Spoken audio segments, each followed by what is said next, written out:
Welcome to Deep Dive Film School. This week, we're going to get into our favorite sci-fi tropes with Craig Hanks from the Lengendarium podcast. Let's dive deep, bitches. Yeah.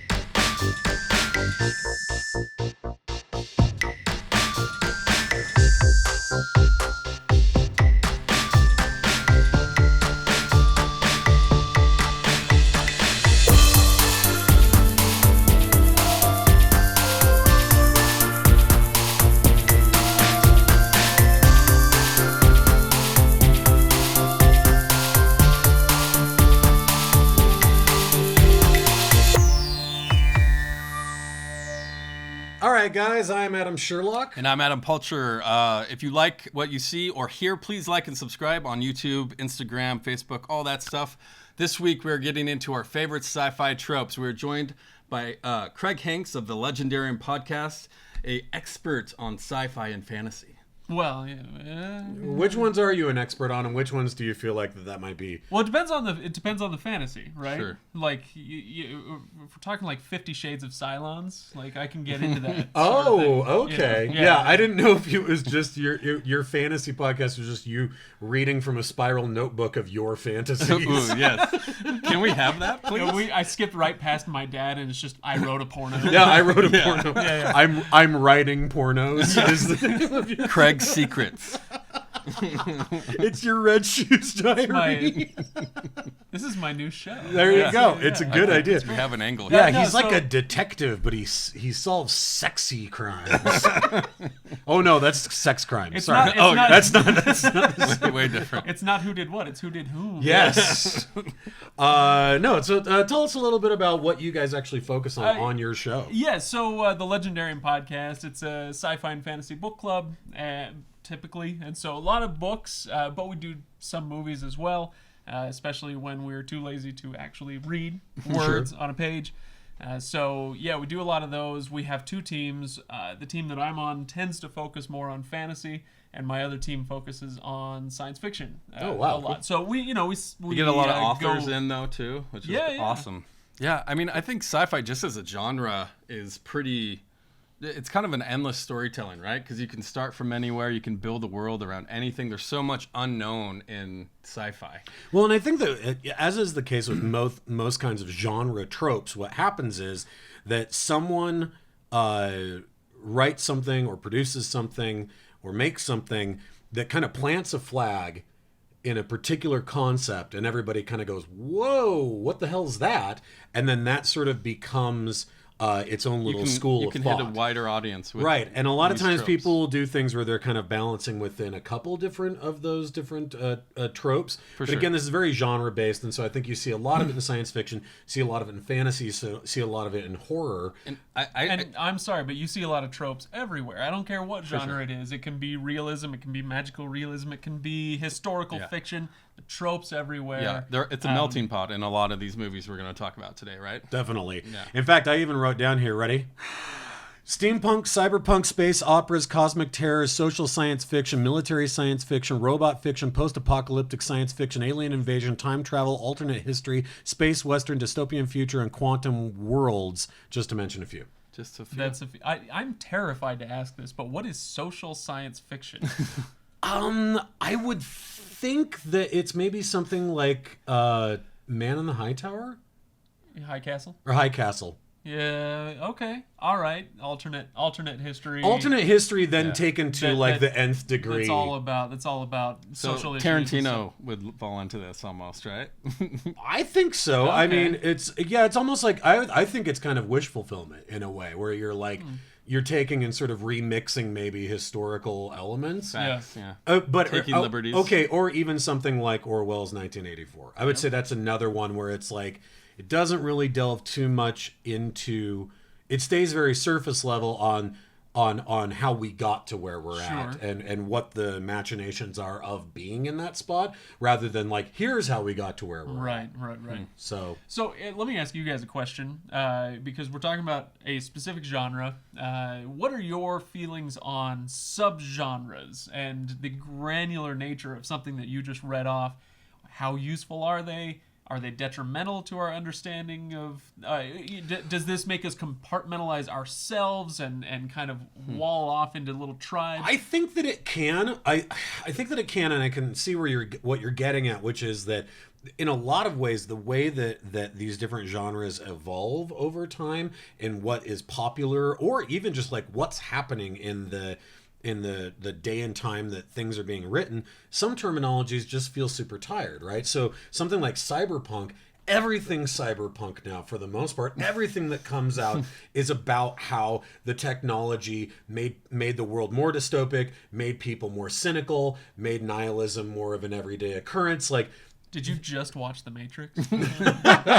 No, but I did go down the rabbit hole about cyberpunk while I was researching this, and I was like, it's really funny because it's a redundant term now, because that is so everything that has been truly groundbreaking in popular culture of science fiction. So not the deep divey nerdiness of like maybe your buddies that do the show with you, like they probably can still be, oh, there's very much this, there's very much that. But to the general population, all good sci-fi looks like Blade Runner. All good sci-fi looks like The Matrix. Like, and so all of it is cyberpunk, right? Sure. It's not, the delineator now is no longer, a lot of that stuff just has become across the board, I think. Huh. And I don't think that's always true. And I think maybe when you're, how about this? There's a sliding scale where the granular becomes more important the nerdier the people you're talking to are. Well, yeah. How about that? I've got this whole speech about subgenres and classifications, and I tend to be a little bit more on the side of, look, it's all fantasy. Right. This, like, sci-fi is a subgenre of fantasy. And at a certain point, and I don't know what that point is, and maybe everybody can decide for themselves, but at a certain point, when you keep subdividing all these genres, there's a point of diminishing returns. Yes. And it's no longer helpful, and all it's doing is saying, like, you're not in my group. Yeah. Because you like dystopian sci-fi, and I like cosmic terror. But I will say that, okay, are you ready for this one? I will say that I think that science fiction and all of its subgenres is very similar to metal music, whereas I think that horror movies and its subgenres is much more akin to hip-hop music, where if you tell somebody, I do like rap music, and they go, me too, I got some great bands to show you, odds are what they're talking about is not the same thing that I'm talking about. And the same thing happens with horror. I don't like movies like Hatchet. And that's what most people who love horror movie love, super gory slasher movies. And I hate that kind of stuff. Yeah. By the same merit, when it comes to metal music, if I gave you that one of my favorite types of metal music is power violence, you probably have no idea what I'm talking about. That is correct. Right. But if somebody was to be like, I love metal music too, whatever they're about to show me, I'm like, no. Here's my little box, and here's the stuff I love. New one, yeah. Right? And so I think that if you are that dorky, then it's really good, because it means that if there's somebody else out there who really does love social science, military, robot, post-apocalyptic, quantum world science fiction, then it's my favorite. If they're wearing that T-shirt of that one book and you are too, you're like, oh my God, both of us. Thank God, totally. Right? Yeah. And so I think that it has its merits. It can be helpful, but it can also be exclusionary. Yes. Right? Yep. Okay. Yep. All right.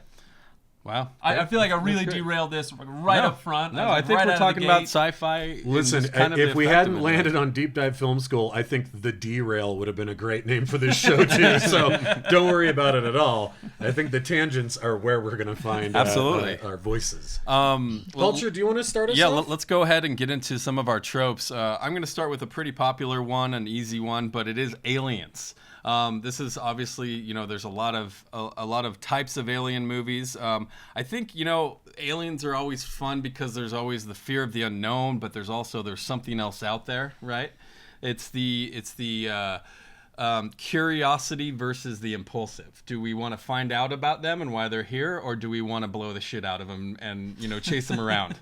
And was it Hawking? Put your hands together. Was it Hawking that said that if alien life does like contact us, we should be really scared, because any being that is evolved enough to actually have like interdimensional, interstellar travel or whatever. Yeah.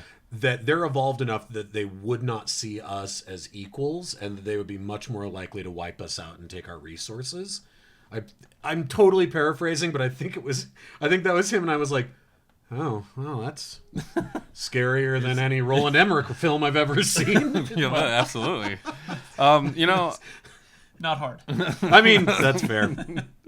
I don't know. I think it also depends too on the kind of movie that you're talking about. Is it about them? Is the movie mainly about, take something like Arrival, like they've arrived, what are they here for? What are they trying to tell us? That kind of thing. Or are we already in a world where aliens already exist and they're just walking around? I think you can take it in multiple different ways as far as the type of aliens or how aliens are portrayed within sci-fi. But I think just the nature of aliens invading is, they serve in for stand-in ideas about imperialism, colonialism, that kind of stuff, and just a number of human problems and worries. So it's always kind of a fun trope to play with because there's always this bad guy, right? You know what was one of the, what was a great show around that idea was V. Remember V? Yeah. I didn't ever watch the original, but I did watch the remake. Yeah, I can't remember the guy's name. It was the guy who played Beastmaster. He has independently moving eyebrows, just look like big fuzzy caterpillars across the top of his head. It's probably Peter something. They're all named Peter I'm pretty something. sure. Yeah, it's the guy. It's whoever Beastmaster is. It's the same actor. Peter Beastmaster. Peter Beastmaster. But I loved that show because it took that to the nth degree, which is when they show up, they are saviors from the sky, right? And they are there to on be the kind of movie. Well, but in V, they are helpful. They are there to be like, we're here to help. Yeah. We're the visitors. And immediately all this propaganda starts popping up everywhere. Sure. These like Superman. Look at billboards Superman. where they're like, and they're like, look, the friendly visitors. And then it turns out that all of their faces are like rubber masks. And underneath it, they're like straight up lizards. Like they're completely evil. They start frying people. And I remember as a kid watching that show and being terrified because I was just like, they're not even being like, there's nothing like, well, are they, but aren't they? Like, no, it's just like, no, they are. Yeah. And they showed up and they tricked everybody, and now they're just going around killing everybody. For sure. No, a note to any possible alien visitors: if they are going to put on a rubber mask, use Morena Baccarin's face. Oh, there you go. And I will trust anything you have to say. That is a really good Anything. point. They were not attractive enough in their the original? human form. Yeah. They're like, they just looked like 80s actors. And you're like, no, they all should have been like wildly attractive people. Well, that was the remake, right? Yeah. Yeah. Yeah, it definitely helps. So you kind of touched on one. It's the ones that they're here to help you. That's one type of alien movie. I think you look at stuff like Superman, probably E.T., stuff like that, where they're pretty harmless for the most part. Obviously, Superman was definitely there to help you. And he Well, was an part of alien. Superman's thing is that he spent so much of his life thinking he was a human Yeah. that once he found out that he wasn't, this is nature versus nurture, right? I mean, this really comes down to it, which is as an alien, as a Kryptonian, raised as a human with the ethics of Kansas. of small town middle America. Yeah, and that had this effect on him that once he did find out he was an alien, he couldn't unstitch himself from his identity as a human. Versus, what was the fake Superman horror movie? Brightburn. Oh yeah. Right, where it's like it never sticks. So again, if Superman is saying nurture does work, then Brightburn is saying, no, nature will always trump nurture no matter how much you try to be like, he has a loving family and all this. It's like, no, he's an alien. There's something really not human about this kid. And once he realizes he has superpowers, then that, whatever that sociopathology that's working inside of him goes, no wonder I always thought you were a bunch of bugs, right? And then we're off to the races. So yeah. All right, some other ones. This is an easy one. This is the most popular one. Is they're all here to kill you, right? So you have it's the Independence Days, the Alien Trilogy, Edge of Tomorrow, District 9, Under the Skin. That's quite an That's a really good one. I think one thing that science fiction in general does really well, or can do really well, or efficiently is allegory, right? And so when you Yes. have they're all here to kill us, it's probably oftentimes it's like zombie movies where it's probably something reactionary where it's like, oh no, immigrants or or whatever. Communism. Yeah, exactly. Yeah, that sort of totally. thing. It could be anything, right? And so it's Well, I mean- usually fear of something that we see in the real world Exactly. versus if you have the aliens like V. Oh, well, no, that's a bad example. Like Contact, right? Contact. Yeah. Contact would be a good example where it's an allegorical stand-in for God Yes. and man's search for meaning, right? And so it's like, oh, these alien beings are a stand-in for what if you actually got to talk to God? Wouldn't that be dope? Right. Yeah. And the answer is yes. Until then they take off their bug face masks and try to kill you. Yeah, and they're like, "Oh, I'm sorry, not your God. For sure, yeah. We made that one up." It's almost like they kind of frame the aliens as they're here to watch you, almost like something like the Abyss. But I think Contact is a great kind of thing. Like it's Very here, much. here to look at that. Close Encounters of the Third Kind, Explorers.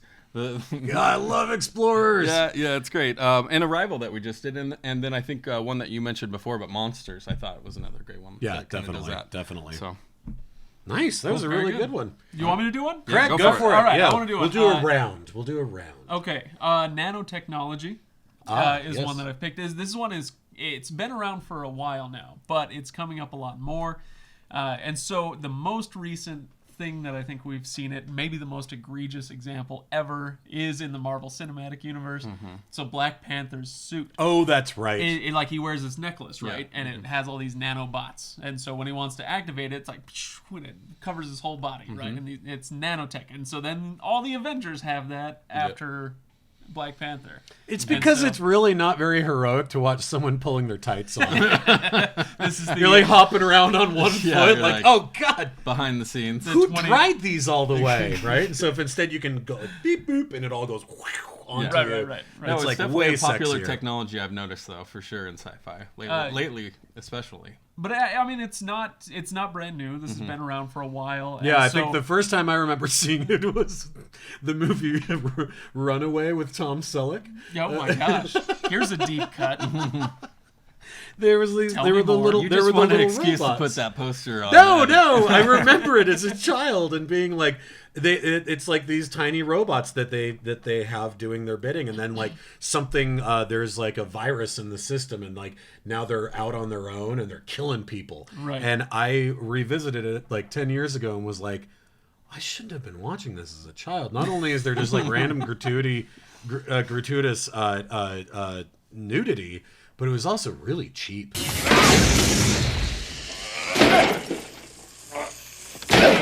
Really bad movie. Yeah. If the nudity isn't Tom Selleck's, then I'm not interested. Yeah.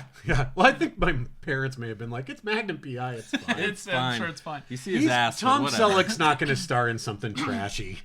T2 Yeah. is the first time. That's the first yeah, time I saw yeah. it. Okay, I could Yep. see that. And so like that's the liquid metal. That's all about Uh-huh. like nanobots or whatever. That's a good one. Stargate has it. Star Trek, the Borg. That's how the Borg assimilate Yep. people. Yes. Is with nanobots or whatever they call them, nanoprobes. Yeah, it's like almost organic in a way. Like like the actual nanobot technology itself seems to grow like vines on things, especially in the world of the Borg. Right. It just seems like it's this sort of second skin that they're also what was it was it Superman 3 where they build the big machine, and this is one of my earliest like terrors This as isn't a the Zod child. one. That was 4, right? Yeah, that was 4. Okay. No, Then, Zod's 2. No. No, it's I think that's 4. I Really? think it was either 3 or 4. Sorry, go Richard on. Sorry, Pryor no, was the one the with word. Richard Pryor. Yeah, Yeah, that's- this is the one with Richard Pryor where the guy's sister gets pushed into the machine and it grows a robot all around her. Huh. Do you remember this scene? yeah. Terrifying. Superman 4, way ahead of its time. Superman 3. Superman 3. Superman 4 was decidedly not. Not yet. One of my favorite awful examples. Do you remember those terrible G.I. Joe movies from a few years ago? Yes. Rise of Cobra Yes. has this like green cloud that like makes the Eiffel Tower fall over and stuff. Like that's It's a cloud of nanobots. nanobots. Yeah, it's like self-replicating nanobots. So a giant fart made the Eiffel Tower fall Pretty over. much, yeah, but it's like a fart full of terrifying bugs. Right. Anyway, so yeah, nanotechnology. I really like this trope, in part because you've heard the old saw about any sufficiently advanced technology is indistinguishable from magic. I think it was Arthur C. Clarke who said that, and this is a great example of that, where as of right now, nanotechnology is kind of we're crawling our way toward nanotechnology in the real world, but for the last 3 or 4 decades, it's pure science fiction, and it's a great way for G.I. Joe, for the writers of G.I. Joe to be like, oh, I don't know, how do we destroy a whole city in a new way? Oh. And one guy's like, how about magic? And they're like, no, get him out of here. Yeah, exactly. I like that it's a little British. It's Harry Potter, apparently. It's like, look, we can't have Thor get into a phone booth and pull on his tights. Yeah. How are we gonna convey this? I know, we'll just have him push a button and boom, he gets a suit. Right? Yeah. And when people are like, wow, that doesn't seem realistic, you're like, nanotechnology. It's nanotechnology. Yeah. Well, it reminds me of the, and I can't remember who to attribute the quote to, but it was the hypothetical was, you meet a magician, and he can only do 2 really shitty magic tricks, and one is to pull a coin from behind your ear, and the other one is to make your card disappear. But he uses real magic to do it. Is he more impressive than Albert Einstein? Yes. I'm gonna go yes. Yeah, you're like, it's still a really bad trick, but it's real magic. Yeah, He's magical. All right, okay, Sherlock, let's get into your first one. I went ahead with alien archaeology. Ooh, nice. I love when we see these movies that take place either in a future or on another planet or something like this, and that there's something that the characters are interacting with that's ancient. Yeah. So I'm thinking of the very first Alien movie, way before Prometheus went and retconned and ruined all of it. Oh, yeah. When we saw that first pilot, right? This insane thing that Giger built, where there's this weird elephantine kind of massive giant who's completely fossilized, sitting in this weird gun turret kind of telescope looking thing, and it's huge, and we don't know what it is, but something has burst out of its chest, and that's all they can tell, and then it's never explored. We leave that behind. The sort of like wonder / terror that evokes is so fascinating, and I'm thinking of things like all of the weird machine that can put air on Mars in Total Recall, and he has to press that button, and it's got 4 weird claw fingers and the button that he has to push, and there's all these Martian fossils everywhere. Of course, a really bad example would be Kingdom of the Crystal Skull, but we don't need to talk about that. A couple other good examples. 2001, I think that we could look at the monoliths as being part of that too, where it's like all of a sudden, in this prehistory, we see this perfectly smooth oblong obelisk sitting there, and you're like, that scares me for reasons I don't fully understand. Because right? you're on their turf, right? It has that feeling. Yeah, well, and just this engineering, right? Like this early engineering. Another great one, I think, is at the end of The Abyss, this sort of like that the idea that the whole Atlantis mythos is built around these weird deep sea aliens, and we see in the extended version the whole city rise up, and you're like, oh, they've been here the whole time, this is all theirs. I just love that, because it doesn't feel all slick and sleek. Instead, it feels spooky in a different way, where it feels very, very old. And if you don't say anything about Alien v Predator, then I'm out of here. I was going to go with the Predator trophy room inside the ship in Predator 2. Oh, sweet. So yeah. Acceptable. So alien archaeology, that's mine. It's a very short one. Again, I feel like that it's a really neat idea that's been ruined by the fake History Channel shows. It looks something that, came from outer space. It's the only conclusion that you can draw. in the last 5 years with that Danish guy with the crazy hair. I love that. And it's sort of like, no, this isn't Chariot of the Gods. Like, it's just a neat thing. It doesn't mean that like everything that was in the Bible is actually aliens. Like, stop it. Like, we don't need Did to you do ever see or read Sphere? Yes. Yes. Great movie. We talk about Sphere a lot, actually. Yeah, When go we to have- the book. yeah. I love movie- the book, but I actually think the book movie's great. I think the movie is pretty good. It is. But the Great- book, great- Michael Crichton, I mean, it's Unbelievable. really, really Crichton's great. excellent. Anyway, that's one of my favorite examples because spoiler alert. They find this alien ship and they're like, "What is this?" And they got to go down, and then they find out that it's our ship Yes. from Yes. 300 years ago. How is this possible? And Yeah. I love the Wonderful. twist in that one where you think it's an alien ship, and then he really just And then you're like, he oh, turns we're that in a around time again. loop. We're in a Ball. time loop. I Great love cast. Great It cast. is. Great movie. It's a really good story. All right, let me get into my second one here. This is another pretty popular one, but it is time travel. I think just the general use of time is always fascinating. It really allows us to see things bigger than ourselves. But I think the biggest thing here is that it's such a great storytelling device. After a certain point, when we start talking about worlds being written with time travel and what you're doing with it within the movie, it starts writing itself. It's just one of those things. You get a loose plot point around some time travel. Anytime you're throwing time travel in the movie, I'm like personally like, great. Like You're Prisoner, in, really? Prisoner of Azkaban, like is one of my favorite Harry Potter movies because they use it very cleverly, and it's just one of those tropes. That always actually- gets- that surprises me. That actually feels like one of the least problematic time travel moments is Prisoner of Azkaban. Really? That actually feels like one where I'm like, pretty tidy. At I'm the gonna, end I'm of gonna it, go. it's pretty Let me tidy. throw a wrench in there and Oh. just say that it introduces future problems, right? And Yes. so it's a great storytelling device For the audience. for an immediate, like compact story. But in an example like Harry Potter, it's like, why the hell haven't you been using these things all along? yeah, great Like, point. Yeah. Why is it are only in these? that Why one? are these sitting in the Department of Mysteries? You idiots! You get into like number 4, number 5, and eventually she realizes this, and so in number 5 she's like, "Oh, we smashed them all. Yeah. They're gone." The magic doesn't work anymore. Moving on. that The in the magic writer's room fell on the again? shelf. Yeah, that's the same. Excuse me, how come they didn't go back and kill Voldemort at the very beginning of the very first movie? Get him out of here. I mean, therein lies the problem with time travel is that it's never It's going the to be kill perfect. Hitler thing. It's never going to be perfect, right? Yeah. Yeah. Why don't you kill Hitler when he was? You a don't baby? even have I to was kill him. just- Just I go was back just, and tell him uh, he's a good painter. Yeah. I will buy that for $5,000. And he's like, you will? And then we're good. Yeah. Oh god. Sorry, that's just my kill happy. his mom. That's my Kill his happy. mom when That's she's my pregnant. happy Hitler Happy impression. What? What? Oh my god. Sorry.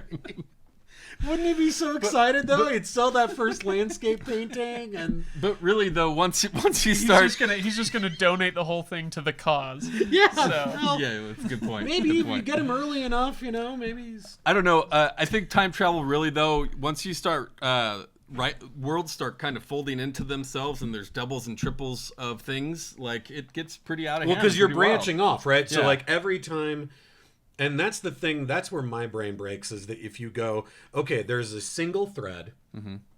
And now I bleep bloop and use my time machine, and now it spreads to 2. And you go, but prior to that there was one, so now you've got destiny involved. But now you're talking about multiverse theory, Right. And not all time travel deals with this. This is a That is specific true. branch of time travel. Because some say it was always going to happen. But then, so I guess my question is like, so again, see, Yeah, this is that thing, right? this is my only issue with time travel. I like it. I'm not saying don't use it. I'm not saying it's dumb, but it can never, ever make sense. It will never make sense. Yeah. And so what it is good for, like I said, It's fun is to think about, though. it's a good storytelling mechanism. And so you see something like what was that Ryan Johnson movie from a few years ago? Looper. Looper. Yeah. Like very fun movie. Really enjoyed it. And that's a very time travel heavy movie. But if you stop and think about it for a few minutes, this makes no sense. And time travel will never make sense. Right. And so when we haven't even talked about the difference between hard and soft science fiction. Yes. And like time travel will always and forever be soft sci-fi. For sure. And you actually raise a really interesting point, which is that and this goes back to the nanobot thing, which is that at some point, if you're not going to try it, not even explain, because again, and we can say right now, so the difference between hard and soft science fiction. Soft science fiction was nervous.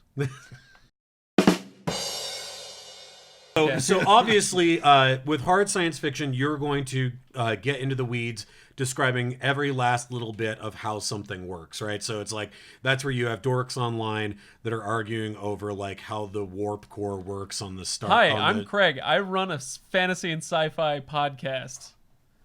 I didn't make eye contact with you when I said dorks online. I didn't do it at all. I wouldn't do that to you. You're like, example one. But, where they're like, yeah, the warp core works this way, right? And it's like, did you, when you were a teenager, did you have a full poster of the schematics of the Enterprise on your wall instead of a Corvette or a girl? I had Kathy Ireland, yeah. I had Christina Applegate and a pair of ripped jeans. Ooh. Oh, yeah. Married with Children. Yeah, it was a good one. Anyway. I had Kirk Hammett. Let's move along. That's pretty sweet, actually. And soft science fiction would be more like something like Her, where really this is like, you only need to explain enough that it basically, the movie can grab a hold of your hand and say, so come with me. And you go, okay. Yeah. And there's enough rules that it makes sense and that you understand it. But I think that like something like the nanotechnology, it basically is magic, and too much time travel stuff, you want to go down those roads of the paradoxes because you're like, you've made me believe enough of this. So if you're suddenly like, oh, don't worry, it all got tidily cleaned up in the end, you're like, well, now it feels like magic. Yeah. Right? And once you're in that realm, again, it's like, well, what are the rules? What would you say about how time is used in something like, say, like Interstellar, where it's not necessarily time travel, but it's if we go this far, time manipulation. If we go this far, if you spend an hour here, it's 5 years here. I like to say that's sort of the Einstein was right kind of idea. I'm thinking of Close Encounters of the Third Kind, where when they bring all the people back that have been abducted at the end, they're all the same age. And the one guy goes, Einstein was right. And the other one goes, Einstein was probably one of them, right? And so I think that's, and another good example of that is one of my favorite time travel movies, actually, is Flight of the Navigator. Oh, that's a good one. And I think that it just deals with this idea of the kid gets in the ship, they fly around and have a bunch of fun. When they land, everybody that he knows is like 12 years older, and right? He's been kidnapped. And you're with him the whole time. Yeah. So to you, it just like to him, it's been a couple of days. Yeah. Right. But it's actually, the time has been so completely different. I like that kind of absolutely weird time warp kind of concept. I think that's easier to deal with. Some examples of the time travel movies that we've talked about. Primer is a huge one. Absolutely fascinating time travel movie. Definitely. Probably the time travel movie if you haven't seen it. Looper, like you mentioned, Back to the Future, 12 Monkeys, Bill and Ted's Excellent Adventure. Very important one here. Hot Tub Time Machine. Star Trek, of course, Terminator, Donnie Darko, Frequency, Time Bandits, all those. So, Frequency. I was thinking about that. That's a good one. Frequency. Yeah. You were? I was. I haven't thought about it since it was in theaters. I was actually enjoyed that I was one. thinking about it because I was thinking about the amazing Reno 911 bit where they show up and this guy's house is on fire and he's outside and he's like, my screenplay's in there, I gotta get in there. And like, no, sir, you can't go back in there. And he's like trying to get back in there, like, sir, you can't go in there, it's too dangerous. And he's like, my screenplay, I've been working on it for 5 years. And they're like, what's it about? And he starts describing it and they're like, that's Frequency, it came out, it's a movie. And he's like, no. And they're like, yeah, no, Dennis Quaid's in it, it was in the theaters years ago, just let it. And one of the firemen comes out and he's holding it and they're like, just throw it back in, it's not, it's called Frequency, they already made a movie out of it. That's good. Sorry. Anyway. All right, Craig, let's get on to your next one. I don't want to follow that. So I'm going to follow that with Space Pirates. Nice. Yay! All right, Space Pirates is this is almost the opposite in a way of nanotechnology and time travel and all that, and I'll get into why. But Space Pirates movies and shows, Star Trek, they're all over the place. And Star Trek and Star Wars. I mean, Han Solo is in fact a space pirate. Yep. Yes. In a way. Yes. Firefly has a lot of That's space the one pirates. I was waiting for you to say. Guardians of the Galaxy. Yes. Yondu and his crew. Pretty much all of Marvel. Yeah. They live in a world where space Marvel. pirates. Yeah. Yeah, Space Marvel. They live in a world where space pirates are a thing. Guardians definitely leans into it the most. Yeah. From a traditional pirate sense, anyway. So yeah, and then Babylon 5, The Expanse, on down the line. It's all space pirates as far as the eye can see. Yeah, and here's what I love about it. It takes something like interstellar space travel, or this galaxy far, far away, and it makes it easy to understand in a couple of ways. Pirates, we all love pirates. Yar har. Yeah. We love pirates. And it makes you understand why why George Lucas decided that the Imperials were going to have an Imperial Navy. Yes. And so it gives you an anchor, so to speak. That poor little guy's working overtime. Oh my god. Yeah. Anyway, so it gives us an anchor into like where the unfamiliar can be somewhat familiar. So it gives you a firm footing.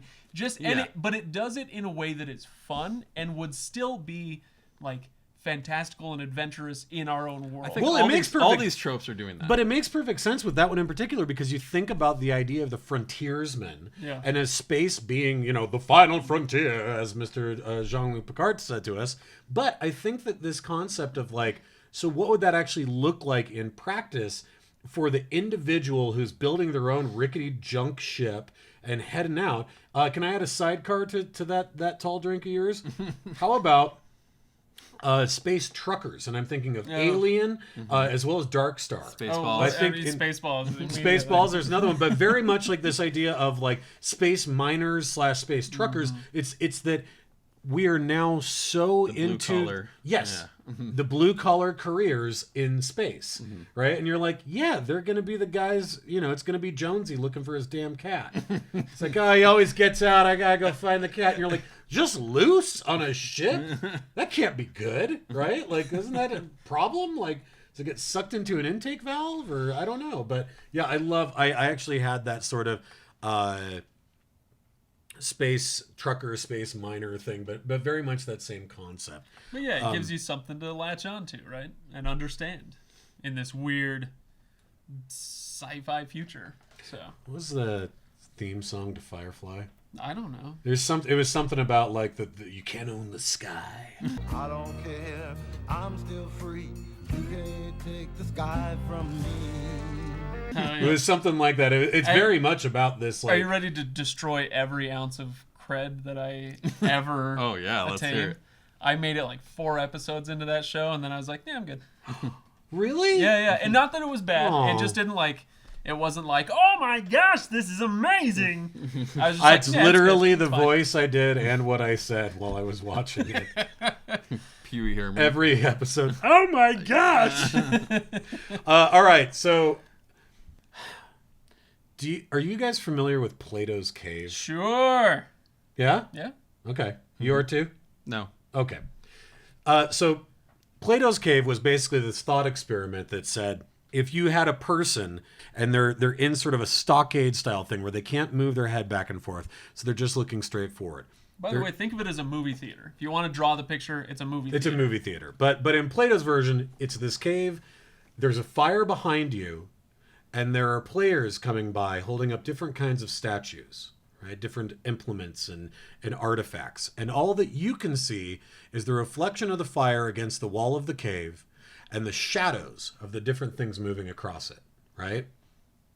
And the thought experiment was, if you had that person there from the moment they were born, if they were just seeing that is reality to them. That's the only thing that they know as being real life.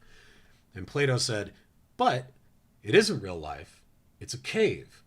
And not only is none of that real, but someone else made the fire, and other players are moving these things around.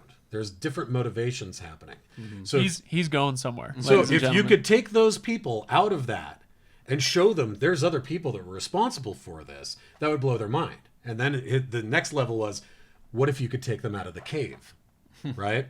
So Plato's cave as a trope, when you're thinking about things like The Matrix, when you're thinking about things like the Star Trek holodeck, Westworld, Tron, Strange Days, Existence, Vanilla Sky, even things like The Truman Show, all of those is this level where it's like, no, this is actually completely different than you thought that it was, because all of this has been built for you in some particular way. If you think about it, The Truman Show did this to such a great degree that they actually, I believe it's in the DSM-5, there is a psychological disorder that they refer to as Truman Show disorder, where people think that the world around them has been built into a television show. And so they actually use the name of the movie as the disorder. That's when you know it's impactful. Right. But I think that it's such a deep-seated thing in us that even way back when that philosophical argument was being built, and I'm sure that he was unrolling it as sort of like an amalgam or an analogy about religion or something like that. But still, it's like to take that and then say, okay, in the world of science fiction, we're going to say that there are giant robots out there that are using humans as batteries, and so now you have the Matrix. Having beings that are that powerful that, again, don't have your best interest in mind is kind of an amazing concept. And my favorite is still definitely Star Trek. I think of the character of Moriarty walking off of the holodeck into the halls of the Enterprise, and it's such an amazing, wild, weird moment to just like have all that built up and then have that as sort of the payoff for it. But I always love that. I just love that sort of story vehicle, I guess. You're making me think of Cabin in the Woods. Oh, yeah. Another perfect one, right? Where you're like, once they, which you don't see, I mean, even once you've been inside the, wherever this containment unit is, when the actual characters end up on that elevator, you're like, wow, they did it. This is going this places. is really going places. No, Cabin, I didn't even think of Cabin in the Woods. It's a great perfect example. version of that, though, where everything has sort of been built up and none of it's real. Like, none of the stakes that you think are stakes are actually important at all. Yeah, and in that one, the kid has to decide, are you going to save humanity and keep the cave thing illusion going, or are you going to burn it and everyone else down? Right, right. Like, literally, are you going to end humanity forever? And what's interesting is that in those realms, and this is very much sort of like the last arc of the hero mythos too, right? Is sort of this like purging of the old way kind of concept, that oftentimes it's done by someone who doesn't have enough information. We see all the people who have enough information that are existing within the world outside the Truman Show that are like trying to help it all, like, oh, we got to make sure that the checks go out on time, kind of an idea. And they're all like, oh God, no. And the person that's like, I'm going to pull the plug, and everyone's like, don't pull the plug. At that point, they're so disillusioned by everything, because every version of reality that they believed in they now realize is fake, that they're like, I don't care what happens next, so I am going to pull that plug. And that's where you get the giant monster hand that comes out and crushes reality. I don't know. The end of that movie was a little big. It's awesome. It is awesome. Thank you so much, Craig, for your time and coming on to talk about Sci-Fi Tropes. You guys, if you're not, it's great if you're listening on the podcast. Please keep doing that. But if you want an extra layer of fun and entertainment, please come watch us on YouTube and subscribe to the channel. There's a lot more visual jokes there. Oh my gosh. I saw a preview of what Sherlock did on the first time that we tried to record this. Yes. And it was remarkable. And that'll come up at some point someday, so look out for that stuff. But Yes. Definitely come subscribe and like us and follow Legendarium Podcast. Thanks so much, Craig. We appreciate it. Yeah. Next week we are starting John Carpenter Festival. So Halloween episode, In the Mouth of Madness. That's right. Our first one. So It's going to be really exciting. awesome. Thanks for watching, guys. Thanks a lot, Craig. You bet.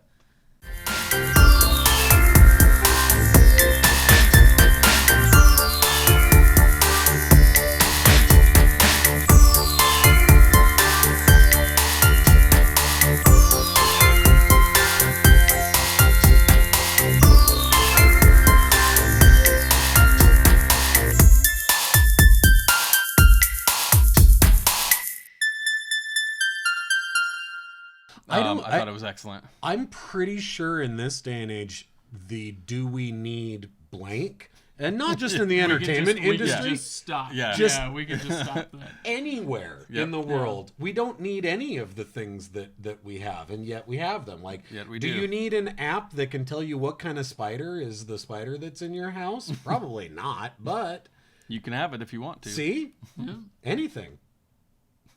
Craig, any thoughts on that? On the spiders? Because I mean, Did you just get here? I locked up a little bit. I'm one of those anti-spider people. Oh, you're still thinking about the spiders. Well, look, this is very real for me. I just had to look up what the fuck did I just kill on an app lately. My mom was So you can upload a she picture killed of a spider. she killed a spider, and then called my sister to tell her that she killed a hobo in the basement, but she left the word spider out. And so for half a second, my sister was frantically, what happened? Mom, what happened? Like a hobo. She'd lived alone for a couple of years, but it was a terrifying moment, I think. His His name's Frank. Yeah. He told it to me before I killed him.